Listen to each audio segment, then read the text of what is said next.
E vamos passar a palavra ao Wilson, que os benfeitores possam intuir e possam deixar uma mensagem em nossos corações. Obrigado.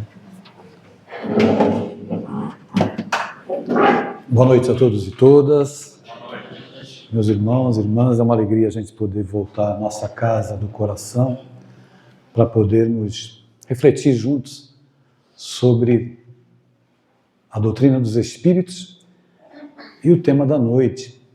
E eu, pensando em trazer uma abordagem acerca de um assunto que eu considero absolutamente relevante dentro da prática espírita, dentro do espiritismo, eu vou me valer de um livro maravilhoso, de uma das grandes médiuns respeitadas por Chico Xavier e por Divaldo Pereira Franco, tida como uma grande médium, Ivone do Amaral Pereira. E no seu livro Sublimação, o primeiro conto, que eu vou tentar narrar aqui com as minhas palavras, sem me manter fiel ao texto, mas de acordo com a minha emoção, é um assunto que é muito interessante e eu quero aproximar esse assunto do nosso dia a dia, do seu dia a dia, do seu coração, do meu coração, porque todos nós temos a ver com aquilo que a gente vai refletir nessa noite. A nossa história começa mais ou menos no ano de 1907, nos arredores de Smolensk, próximo de Moscou, onde uma mulher encontrava-se absolutamente depressiva, entristecida, porque ela experimentava situações, emoções e vivências que ninguém acreditava nela. Era muito difícil para essa mulher estar hoje dentro de uma casa de alienados. Era onde ela estava. Aquela época era conhecido como um hospício. A gente fala alienados, é uma maneira de tornar mais suave alguns transtornos mentais que a criatura humana experimenta e vivencia, e a maioria não consegue compreender muito bem. As experiências transcendentais de cada um de nós, elas são muito particulares. Então não adianta eu querer trazer uma narrativa para os senhores e para as senhoras dos fatos que eu vivi na minha vida e que me fizeram ter hoje a certeza de que os espíritos existem. Então eu posso afirmar com tranquilidade que eu não acredito nos espíritos. Eu sei que os espíritos existem e interagem na nossa vida. Essa personagem chamada Kátia Andreevna, pela família na intimidade chamava-se Katienka, quando estava no grupo mais próximo, afetivo, ela vivendo esse problema de estar internada numa casa em que, ao deparar com as pessoas que faziam parte daquele grupo que estava segregado da sociedade da época, ela se sentia aturdida, porque a sua solidão aumentava dentro daquela casa. Então ela se lembra de uma amiga. A amiga dela, de nome Adelaida Petrovna, era casada com um homem que estudava as coisas do espírito. Então, naquele arrebatamento de solidão, ela se decide a escrever uma carta. E ela começa a contar na carta todo o processo que ela viveu, que era tido como um processo de loucura. E que mais adiante nós vamos esmiuçar mais um pouco. Conta Katienka que em determinada madrugada ela começou a ouvir gritos do seu noivo. Socorro! Pelo amor de Deus! Eu estou sob a terra! Ela ouve aqueles gritos com tanta clareza e tanta nitidez que imediatamente ela se põe de pé. E ele diz, eu estou no cemitério. Me enterraram vivo. Ela estava tão aturdida e se levanta, tenta concatenar as ideias. E ela lembra, é o amado, eles iriam casar em 2 meses, iriam constituir núpcias. Era o sonho acalentado pela alma dela. Ao ouvir os gritos insistentes, eu estou no cemitério, socorro, me ajuda, ela se levanta, passa num quarto do fundo do pai, da propriedade, se mune de uma pá, de uma picareta e vai para o cemitério. Ela faz um alarido que as pessoas na casa, também aturdidas, despertam gradativamente. Ela se encaminha para o cemitério e, guiada pela voz que lhe pedia socorro, a voz do homem que ela amava, que tornaria-se seu marido dentro de 2 meses, vai guiando até que ela se depara com uma cena. Ele estava na cova com metade do corpo enterrado e a metade do corpo para fora da cova. E quando ela o vê, ela diz: meu amor, o que fizeram com você? Ele diz: me tira daqui, amada da minha vida. E eles vão trocando palavras e frases de carinho que fazia parte da intimidade do casal. Nesse ínterim, em que ela começa a cavar a sepultura, com o corpo para fora, ele com as mãos na borda, tentando sair, chegam os irmãos e os pais dela e a agarram. Você está maluca? Que loucura é essa? Você não sabe que ele morreu? E ela se debate desesperadamente, querendo escapar da família e querendo libertar o homem que amava. Ela foi amarrada e arrastada para casa. Chamaram o médico, chamaram o padre, chamaram todas as pessoas que pudessem ajudar. E ela era vista agora como uma mulher louca, alucinada. O meu amor, ele está no cemitério. Ele não está no cemitério. Ele morreu. Não, ele está lá, está pedindo socorro. E ela ouvia a voz dele quando se deitava para dormir à noite, sob a vigilância da família, gritando e pedindo: vem me tirar daqui. Eu preciso de você. Aquilo não deixava, não permitia que ela estabelecesse um descanso físico. Era insistente os gritos do homem. Então a família chama o padre, tentam, através de práticas, fazer com que ela se libertasse da voz que eles entendiam ser o demônio que estava perturbando. Ela vai narrando isso na carta para a amiga Aglaida, contando. E ela diz que 3 dias depois ela consegue escapar de novo. Quando ela escapa, ela pega a pá, pega a picareta. Só que ela vai de madrugada, em silêncio. Mas ao passar pela zeladoria do cemitério, ela faz barulho. Então o homem, o zelador, o coveiro que morava ali, ouve aquela bateção de pá, porque quando ela chega, lá se encontra Teodor Teodorivitch, o noivo, que gritava: finalmente você veio me tirar daqui. E ela diz: meu amor, o verão chegou, a primavera chegou, está na época do nosso casamento, nós havíamos acordado contrair núpcias, agora que as flores estão arrebentando nos jardins. Me tira daqui. O coveiro vem. Você está maluca, Katienka? Por que você está fazendo isso? Teodor Teodorivitch, meu amor, aquele que me prometeu fazer feliz, ele está aqui. E ela cavava. E o coveiro tentou impedir que ela continuasse cavando. Ela tacou a pá na cabeça dele com vários golpes. Ele caiu ferido e sangrando. E ela voltou a cavar. E nesse momento a família chega novamente.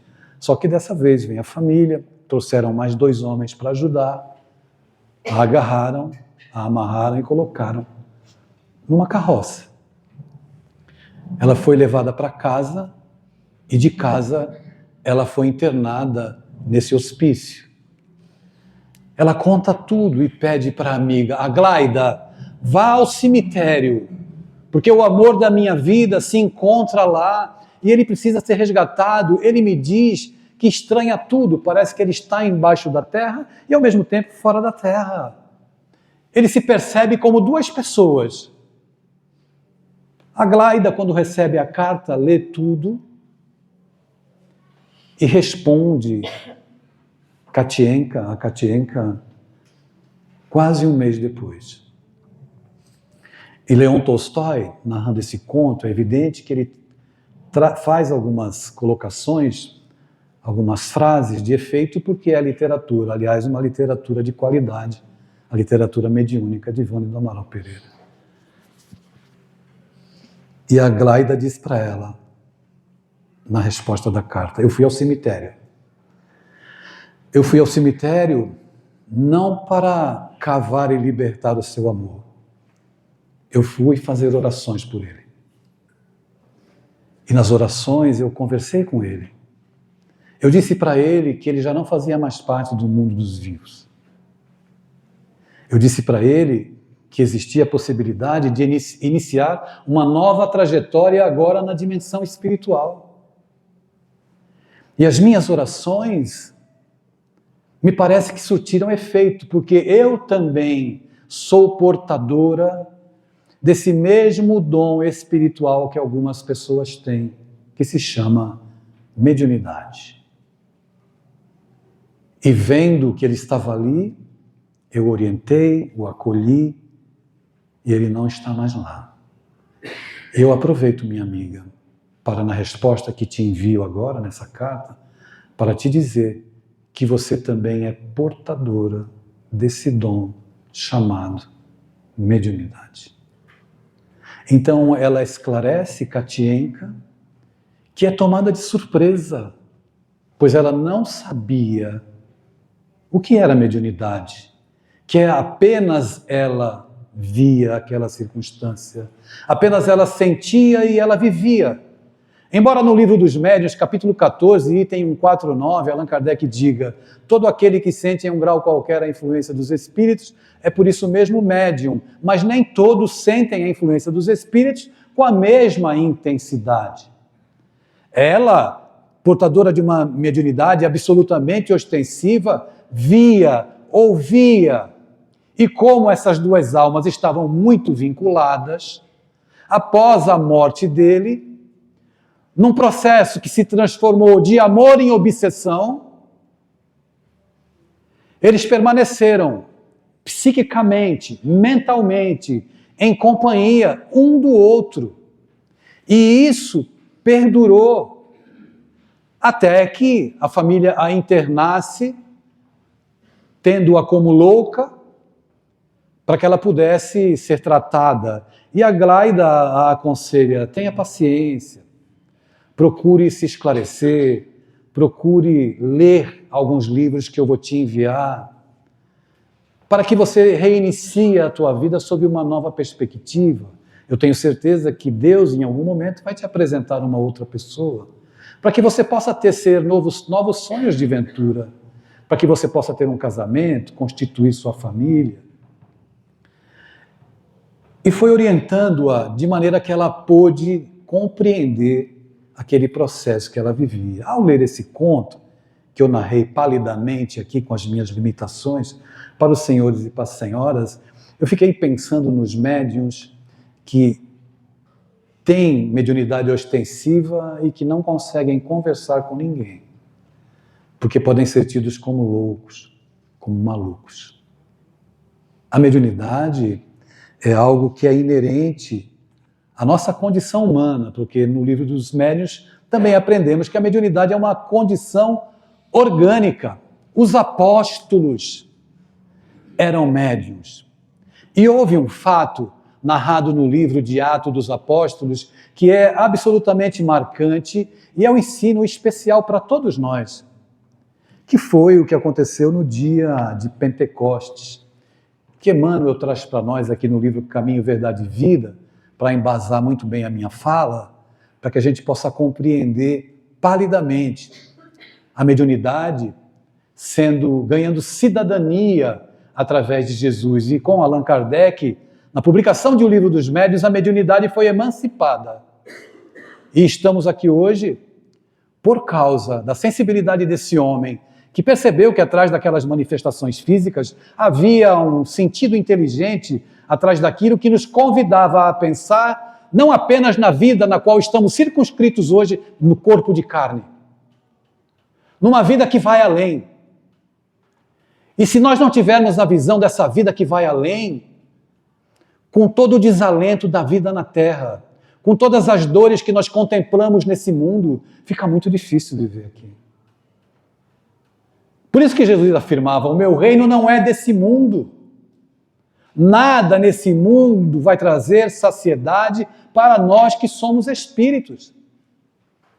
Mas nós podemos, nesse mundo, ter a vida e transformar a nossa vida como meio para alçar um voo em direção ao mais alto.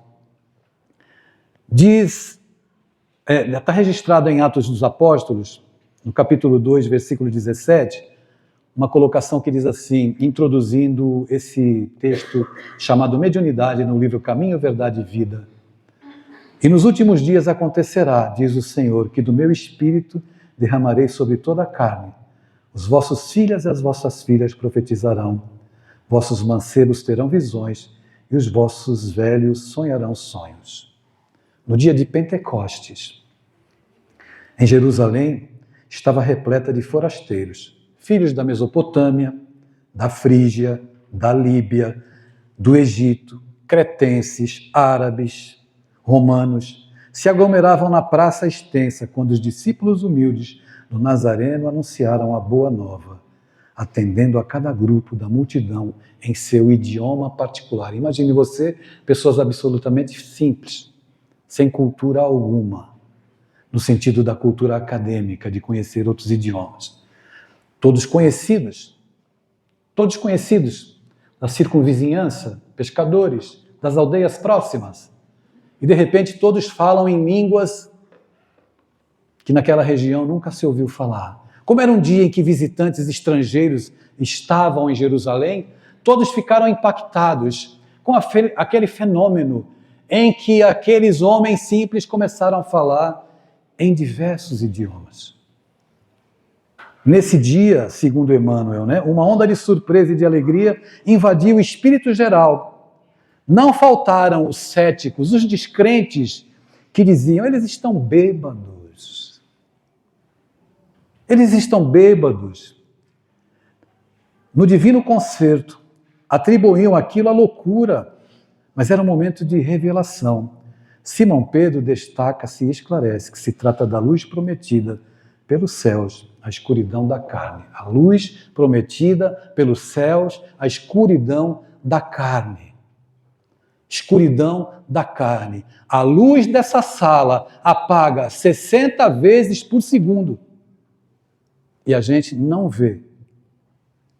Porque nós não temos a capacidade de enxergar que essa frequência de 60 Hz por segundo, em que a corrente elétrica vai do 0 a 90, tu sabe que tu estudou, tu é técnico. Se eu mentir, tu fala aí, hein? Ela vai de 0 a 90, na corrente alternada, que é o que alimenta aqui a nossa rede, a luz está apagando, mas a gente não percebe, Marco. Porque a nossa visão só alcança determinado número de frequência. Da mesma forma, a nossa audição só atinge um determinado nível de decibéis. Veja que interessante. Como é que nós descobrimos hoje as galáxias distantes? Através dos telescópicos poderosos. Não foi isso? Não é, pessoal? Respondam para acabar logo, vamos. Não foi através dos telescópios poderosos? Como é que nós descobrimos o micro? Através dos microscópicos. Então eu poderia entender assim, na minha linguagem, desculpem a minha ignorância, eu posso considerar o telescópio Hubble, por exemplo, que até já saiu de circulação e tem outro lá mais poderoso, que é o James West, se eu não me engano. Ele me faz enxergar galáxias mais distantes. Então eu estou usando um recurso para enxergar mais distantes, porque eu não tenho capacidade, com o meu olhar humano, de enxergar as galáxias. Nós não temos. Da mesma forma, eu vou olhar para o micro através de um microscópio eletrônico, porque eu não tenho capacidade, a olho nu, de ver quantas bactérias, quantos micróbios estão na ponta do meu dedo.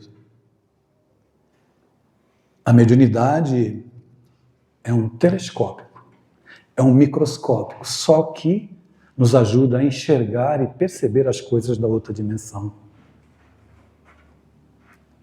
O médium é esse aparelho que nos faz enxergar, que nos traz a notícia. Olha, existe vida depois da morte. A vida continua, o reino do qual Jesus falava, ele permanece, ele existe, ele é. E eu tenho me deparado nesses anos todos em que meu cabelo caiu, nas práticas mediúnicas, que as pessoas acreditam que elas precisam de um certificado de santificação ou de canonização para receberem o amparo dos Espíritos. Se Jesus veio à Terra para cuidar de nós, por que Bezerra de Menezes não pode entrar na sala de mediunidade e se comunicar por um médium aqui dentro? Alguém pode me dizer por que não? Eu estou dizendo que Jesus veio à Terra por você e por mim. Se ele veio à Terra por você e por mim, por que é que um servidor esclarecido do Cristo não pode mandar uma mensagem psicofônica, psicográfica aqui no Maria Modesto? Por que Dona Maria Modesto não pode se comunicar? Por timidez nossa como médiuns, por falta de confiança? Mas eu vou contar para vocês a história de uma médium que arrebatava, e arrebata todos nós até hoje. Conta-se que era uma noite densa e escura, e aquela casa assobradada, que normalmente regurgitava de tantas luzes e tantos visitantes que adentravam aquele ambiente para procurar prazeres, quem passava pela estrada assustava-se, porque aquela construção encontrava-se às escuras. O que será que acontece hoje, que a casa não está iluminada? O que será que acontece hoje, que os homens que entram e saem, hoje ninguém está entrando e ninguém está saindo? Era um silêncio total. Até que, de repente, algumas batidas no velho portão de carvalho. O servo sobressaltou-se no interior da casa. Ele sabia que quando a sua senhora não estava bem, que ela fechava a casa, era melhor não interrompê-la no silêncio que ela fazia. Então ele ficou preocupado. Quem bate a porta? Imediatamente, pé ante pé, ele dirige-se até o velho portão. Chegando lá, ele puxa o ferrolho e puxa o grande portão que range em gonzos estridentes. Ele coloca a cabeça para fora para olhar e se depara com um homem, um desses homens da rua, roupas rotas, andrajosas, um desses homens que andam a pedir esmolas em qualquer beira de estrada. Ele encara o homem e o homem diz: eu vim ver a senhora. E o servo preocupado: a senhora não atende hoje. Mas eu vim ver a senhora. A senhora não atende hoje. Se ela não me atender, eu vou fazer tanto barulho aqui nesse portão que ninguém vai dormir dentro dessa casa. Eu vim ver a senhora. O servo ficou indeciso. Que decisão tomar? Então ele pede ao homem da rua: aguarde que eu vou ter com a senhora para que ela possa lhe atender. Preocupado, ele dirige-se ao interior da casa, ganha o grande corredor. Lá no final, encontrava-se a porta do quarto dela. Quando ele chega em frente à porta, ela encontrava-se semi-aberta. Então ele olha e contempla a senhora, sentada na cama, contemplando nada, com os olhos desmesuradamente abertos. Ele vê ela naquele ensimesmamento, como se tivesse mergulhada nos escombros de si mesma, e decide voltar. É melhor enfrentar o homem na rua do que interromper aquela condição que ela se encontrava naquele momento. Mas quando ele se volta e dá um passo atrás, o homem da rua havia entrado e seguido, e o empurra para o lado e adentra o aposento da senhora e imediatamente coloca-se diante dela e diz: senhora, eu vi. Ela permanece ainda contemplando nada. E ele fala mais alto: senhora, eu vi Jesus de Nazaré. Tu não te lembras de mim? Ela parece recobrar-se e despertar dos escombros de si mesma. Os olhos que fitavam nada lentamente contemplaram aquele homem de roupas rotas e andrajosas. Senhora, eu vi Jesus de Nazaré. Tu não te lembras de mim? Quando tu passavas na liteira do senador Próculos, eu ergui a mão e pedi, Senhora, dá-me uma moeda para que eu possa ir ter com o profeta de Nazaré. E tu, ironicamente, atirou-me um denário no ar, que eu apanhei no ar, e tu riste dizendo, vai atrás desse tal profeta, e se ele te curar, venha me contar. Senhora, eu fui, ele me curou, vede. Ele abre as roupas, mostra o dorso, antes cheio de pigmentação, mostra a ponta dos dedos, Senhora, vede, ele me curou. Eu não tenho mais lepra. Senhora, eu soube que Jesus dorme esta noite em Cafarnaum, na casa de Pedro. E me informaram que ele não dorme 2 noites no mesmo lugar. Senhora, eu vim aqui porque o meu coração pede para que tu procure por ele. Ela então coloca-se de pé e dá uma gargalhada. Senhora, ide, ele é judeu. Tu não sabes que ele é judeu? Os judeus odeiam as prostitutas. Senhora, ele é o amor. Eu vi cantar esperança a todos os corações, Senhora. Ide. Ela reflete por um breve instante e ele diz, Senhora, ide, ele te aguarda. O meu coração diz isso, Senhora. Mas como eu chegarei até lá? Tem uma embarcação aqui, Senhora. Ela toma de um pépero, coloca sobre os ombros e sai com aquele homem. Em instantes, uma barca pequena se engrava ao mar da Galileia em direção a Cafarnaum, 8 quilômetros aproximadamente dali. Durante o trajeto, ela se ensimesmou de novo e lembrou que quando era jovem, disseram para ela que um dia um homem desceria do céu num cavalo de justiça e que a dor do mundo bateria em retirada. Mas ela lembrou-se também de quando um homem cantou o amor no seu ouvido e ela foi corrompida. Mergulhada nos pensamentos e nas lembranças, ela é interrompida nas suas elucubrações quando a embarcação beija suavemente as areias em Cafarnaum. E o mendigo grita, Senhora, é ali, ele está ali. Naquela casa estilo retangular, ali é a casa de Simão, ide. Ela então toma coragem e coloca o primeiro pé fora do barco e sente aquela água morna, a areia, e vacilante caminha até a porta. E numa coincidência, ela olha e a porta está entreaberta. Então ela toma coragem e empurra a porta. E no instante em que ela empurra a porta, um retângulo daquela noite tão especial, em que a lua tinha uma luz prateada e exuberante, um retângulo luminoso deita-se no interior da casa e iluminou o perfil de um homem que encontrava-se sentado. Ele era belo, cabelo à moda nazarena. Surpreendida ainda por aquela visão, ela ouve ele chamá-la pelo nome, Maria. E quando ele a chama pelo nome, ela é impactada e atira-se-lhe aos pés, chorando. E novamente ele diz, Maria, Senhor, tu me conheces? E ele diz, ego bonos pastor sum, eu sou o bom pastor, e o bom pastor conhece todas as suas ovelhas.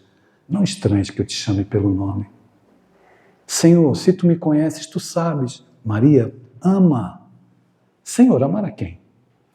Ama os teus filhos. Senhor, desgraçada de mim, desventurada de mim, que já varei meu útero 1000 vezes e não logrei a aventura de ser mãe. Maria, quando eu digo para tu amares, é para que tu possas amar os filhos que não têm mãe, as mães que não têm filho. Maria, ama. Senhor, eu vou amar. Maria, se tu amares, eu te darei a palma da vitória. Senhor, então eu vou te entregar a minha vida. Em um dia que não está muito longe, nem muito perto, eu pedi-la-ei. Agora vá e não peques mais. Ela não tem coragem de dar as costas para ele. Sai, pisa na areia e ouve a voz vinda do interior. Maria, vai, não peques mais. No dia seguinte, a cidade de Magdala acorda com a notícia. A prostituta enlouqueceu. Ela jogava pela janela tudo que ela havia amealhado em anos de prostituição. Tomou para si apenas um vasilhame um vasilhame de alabastro com perfume de sândalo. O vestido com a qual se corrompera, ela usava. Naqueles dias existia um homem chamado Simão, um comerciante. Simão era muito rico, muito próspero. E Simão tinha um hábito. Todas as personalidades que surgiam na cidade, ele gostava de homenagear. Na verdade, ele não gostava de homenagear as pessoas, ele queria se auto-homenagear, recebendo as pessoas influentes. Ele convidou Jesus para ir à sua casa. E para estranhamento dos apóstolos, Jesus aceitou. E Jesus vai à casa de Simão. Chegando à porta, ele é recebido por Simão, que distende o braço, a destra, e convida Jesus a entrar. O Cristo entra. No interior, uma mesa farta, tamarindos, damascos, frutas frescas, bailarinos dançavam, alaúdes tocavam. Jesus senta-se, Simão senta-se em frente a Jesus, e quando ele ia abrir a boca para conversar, ouve-se uma verdadeira altercação no portão, uma gritaria. Simão então olha para um servo e faz o sinal para que ele vá verificar o que está acontecendo. Mas nesse instante, uma mulher de cabelos desgrenhados entra, atira-se aos pés de Jesus e chora. Simão faz um olhar ordenando que aquela mulher fosse colocada a porta afora. Ela encara Simão olhos nos olhos, afinal de contas, Simão era cliente dela. Então ele recua. E Jesus, que observava tudo, diz assim: Simão, vou lhe propor uma questão. Se duas pessoas devem para o mesmo Senhor, uma deve 500 denários e a outra deve 50 denários, e o Senhor decide-se a perdoar os dois, quem será mais grato a esse Senhor? E Simão, rápido na resposta: ora, Senhor, quem deve 500 denários? Aquele que deve mais ficará mais feliz? Pois então, eu cheguei à porta da tua casa e tu não me deste o ósculo como manda a lei. Eu entrei e tu não me deste a água para que eu pudesse lavar as mãos. Entretanto, essa mulher lava os meus pés com suas lágrimas, unge meus pés de perfume. A partir daquele dia, em todos os lugares que Jesus estava, lá estava ela. Cuidando de leprosos, atendendo as crianças, os idosos, a todos os sofredores, lá estava ela. A prostituta, aquelas que Jesus disse, elas vão entrar primeiramente no reino dos céus. Muito mais do que aqueles que se julgam santos e que têm dedos acusadores para os seus semelhantes. Ela esteve, inclusive, no dia fatídico da crucificação. Acompanhou Maria, Mãe Santíssima, e viu seu mestre estorcegando na cruz diante dos seus olhos. Maria de Magdala, após a morte do Cristo, o sepultamento na cova emprestada, na gruta, por José de Arimateia, se preocupa em ungir, perfumar o corpo de Jesus. E ela vai. Estou contando essa história com o propósito de falar sobre mediunidade. Porque o Evangelho nos ensina muito sobre tudo. Quando ela vai, ela não encontra Jesus. E ela fica angustiada. Mas quando ela está retornando, Cristo aparece para ela. E ela fica impactada, porque ele novamente a chama pelo nome. De imediato ela não o reconhece. Mas quando ele a chama pelo nome, que ela consegue enxergar, não apenas com os olhos de carne, mas com os olhos do coração, ela percebe que é Jesus. E se sente arrebatada. E ele pede para ela não tocá-lo, porque ele não tinha ido ao Pai ainda. Ela fica entusiasmada, encantada. E vai dar a notícia aos apóstolos que se encontravam todos escondidos. Todos. E quando ela entra e dá a notícia, eu vi Jesus, ele cumpriu a promessa, ele ressuscitou. Uma voz lá do fundo se levanta e diz assim, mas logo para ti que ele vai aparecer? Mas logo para ti que Bezerra de Menezes vai dar uma mensagem? Logo para ti que eu te conheço? Que tu é do meu bairro, da minha casa espírita?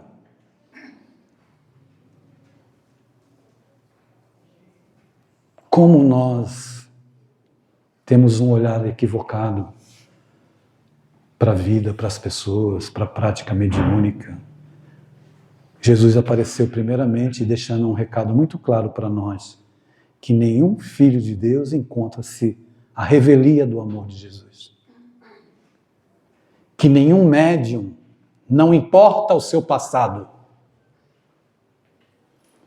não importa quem você tenha sido, Deus te ama e te aceita como você é.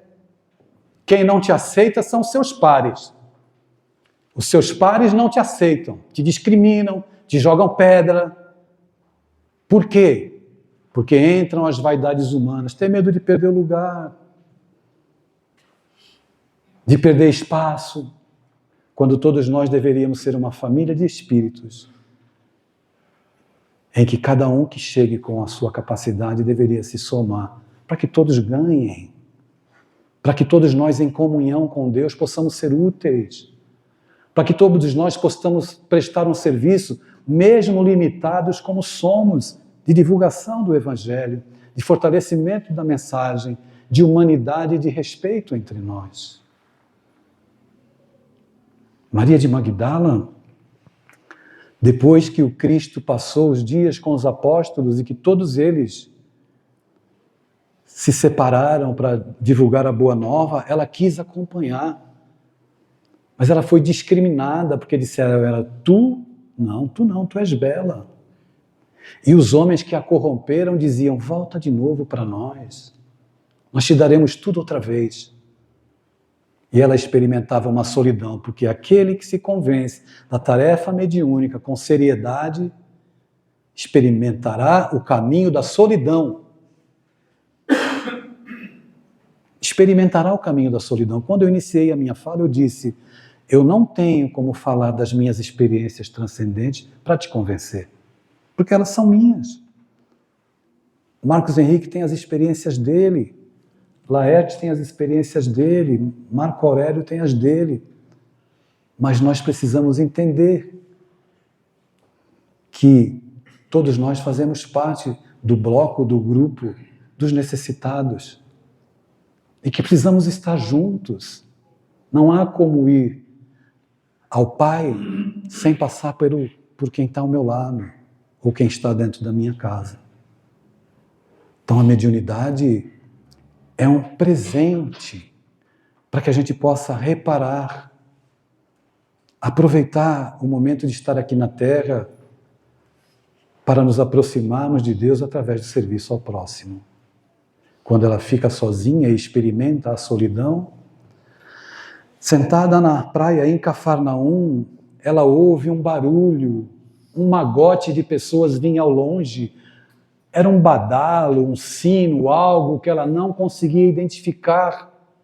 E quando ela observa, era um grupo de leprosos que caminhava na direção dela. E ao se colocarem de frente a ela, eles indagam: nós viemos atrás de Jesus. Jesus não está mais aqui. O brilho de esperança que eles traziam nos olhos desapareceu. E ela, entristecida por ser a portadora daquela notícia: Jesus não está mais aqui. E vieram os soldados romanos e botaram aquele magote de pessoas para correr. Voltem para o Vale dos Imundos, porque lá é o seu lugar.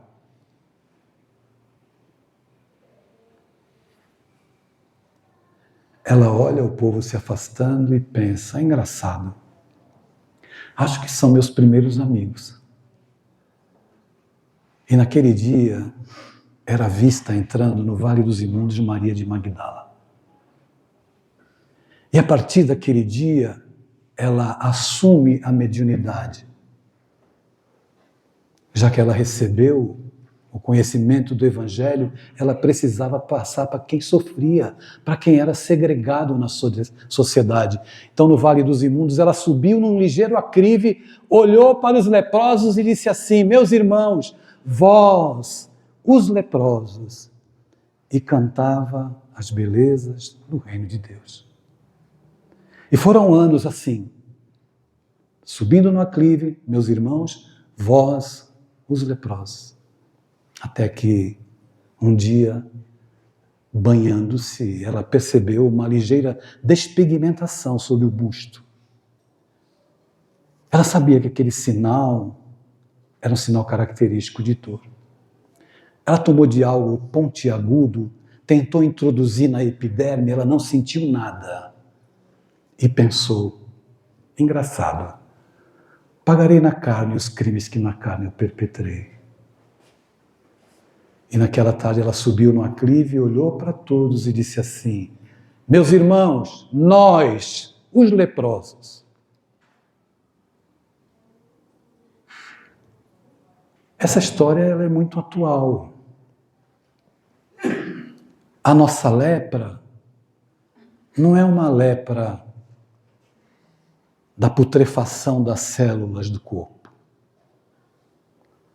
A nossa lepra pode ser a lepra da falta de afeto, de respeito com os nossos semelhantes. É um outro tipo de lepra que depois vai se espraiar no corpo, ou pela mente, fazendo com que a gente experimente tormentos psíquicos, a falta de paz, a angústia, a dificuldade para dormir, que pode estar estritamente vinculada à minha dificuldade de entender a vida, de entender as pessoas, de compreender que eu não sou dono de nada, que eu não posso controlar nada, que eu não posso controlar ninguém. Então hoje, quando nós temos essa casa espírita, essa escola de almas, esse hospital, quando nós temos o convite para estudarmos aqui na terça-feira, é preciso fazer um movimento em direção à nossa melhoria, ao nosso esclarecimento. Ah, mas eu não gosto do jeito que eles estudam lá. Mas já é um estudo ter paciência e participar. Ah, eu não gosto do livro que estão estudando. Já é um estudo você exercitar. Quem está ali está com boa vontade. São irmãos meus. Quando Paulo retorna, bate as portas da casa do caminho, já depois de sofrer, de chorar muito, o conhecimento que ele tinha, ele era um doutor da lei. No entanto, nenhum dos conhecimentos intelectuais foram utilizados para que ele ocupasse um cargo de liderança. Ele passou a ocupar um cargo de liderança na divulgação do Evangelho, quando ele se fez pequenino e decidiu abraçar a missão e decidiu abraçar o trabalho. Talvez você que esteja aqui, que não participe da casa, me pergunte: o que a mediunidade tem a ver comigo? E eu vou te dizer, pergunta 459 de O Livro dos Espíritos. Allan Kardec indaga aos imortais: os espíritos influenciam as nossas vidas? Muito mais do que imaginais, de ordinário são eles que vos dirigem. Não porque nós somos marionetes, mas porque nós não conseguimos gerir as nossas emoções. Como nós não conseguimos gerir as nossas emoções e os nossos sentimentos, nós nos tornamos manietáveis, manipuláveis por essas entidades perturbadas. Como todos aqui, segundo a doutrina dos Espíritos, em O Livro dos Médiuns, a mediunidade é uma condição orgânica, repetindo o capítulo 14, item 149 de O Livro dos Médiuns, todo aquele que sente em um grau qualquer, diz o codificador, todo aquele que sente em um grau qualquer a influência dos Espíritos, é por isso mesmo médium. Não importa que você não sinta de maneira patente. Nenhum espírito entra no teu corpo e domina você e toma quem você é e age por você. Isso não existe. Os espíritos vão nos influenciando gradativamente à medida que nós abrimos campos, brechas psíquicas, morais, para que eles possam nos influenciar. Então, essa palestra é para você, é para mim, para todos nós que somos aprendizes, alunos apenas, para aqueles que vão nos acompanhar através dos canais do YouTube, das redes sociais, onde essa palestra vai ser postada. Nós precisamos, meus irmãos, aprender. Espírita que diz estudar para quê, evidentemente não sabe ainda o que é o espiritismo. Não é para nos tornarmos PhDs, é para aprendermos a gerir as nossas emoções, os nossos sentimentos, para que possamos dar menor acesso a entidades desencarnadas que tentam nos influenciar, nos envolver e que na maioria das vezes nos envolvem, porque nós não agimos com a nossa vida, nós sempre reagimos àquilo que o mundo nos impõe. É importante estarmos atentos. Maria de Magdala, uma flor que nasceu no pântano das dores humanas, e nós todos que somos hoje Marias de Magdala, cada um dentro do seu universo de aprendizado, podemos entender, olhar para o Evangelho, olhar para o Espiritismo e agradecer. Porque se o Cristo encontrou Maria de Magdala, quando ela voltava do sepulcro, eu e você encontramos o Espiritismo, o Consolador, quando chafurdávamos nas nossas dores e nas nossas lágrimas. Ore, ore, busque ajuda. Não deixe de buscar ajuda. Não deixe de orar. Acredite, não deixe de orar. Mas, Adeilson, as minhas preces não são ouvidas. Meu irmão, minha irmã, as tuas preces mais singelas são ouvidas no espaço ilimitado. Mas sei que às vezes choras consternado ao silêncio da força que interpelas. Volta ao teu templo interno abandonado, a mais alta de todas as capelas, e as respostas mais lúcidas e belas hão de trazer-te alegre e conformado. Ouve o teu coração em cada prece, porque Deus responde em ti mesmo e te esclarece, sob a voz eterna da consolação. Compreenderás a dor que te domina, sob a linguagem pura e peregrina da voz de Deus, em luz de redenção. Que Jesus possa abençoar a todos, abençoar os vossos lares e nos dar lucidez para que a gente possa fazer alguma coisa por nós. Nós precisamos fazer a nossa parte, porque Deus faz a dele todos os dias. Muito obrigado.